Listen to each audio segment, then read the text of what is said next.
মহাকাশ, অনেক জটিল রহস্য, অনেক জিজ্ঞাসা লুকিয়ে আছে এই কথাটার মধ্যে। রাতের বেলায় আকাশের দিকে তাকিয়ে খুব কম লোকই আছেন যিনি ভাবেন না এই মহাকাশের জন্ম বৃত্তান্ত বা রহস্য সম্পর্কে যদি কিছু জানা যেত তাহলে হয়তো ভালো হতো। বিজ্ঞানীদেরও এই নিয়ে নানা গবেষণা সর্বক্ষণ চলে এসেছে।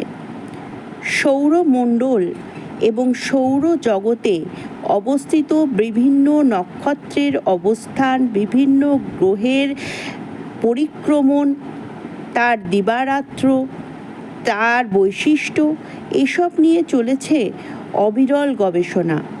আজকাল মানুষ আগ্রহের উপশমের জন্য স্যাটেলাইট, বিভিন্ন ধরনের পরীক্ষা নিরীক্ষার মাধ্যমে এই গ্রহ উপগ্রহ সম্পর্কে নানা বিষয় আবিষ্কার করছে। নিত্য নতুন আবিষ্কারের মাধ্যমে সমৃদ্ধ হচ্ছি আমাদের ব্যক্তিগত জীবনে উদ্রেক হওয়া সমস্ত প্রশ্নের উত্তরে। বিজ্ঞানীরা এই ধরনের যে সমস্ত গবেষণা করেছেন তার মধ্যে একটি সৌরজগতের 7টি গ্রহকে নিয়ে।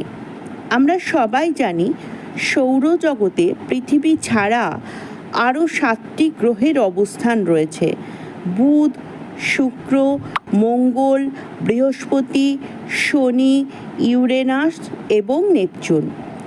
এই 7টি গ্রহ এবং পৃথিবীর মধ্যে পারস্পরিক সম্পর্ক নিরীক্ষণ করতে গিয়ে বিজ্ঞানীরা খুবই আশ্চর্য হয়েছেন, কারণ তারা দেখেছেন যে এই মহাজগতে সর্বক্ষণ চলে এক গাণিতিক হিসাব।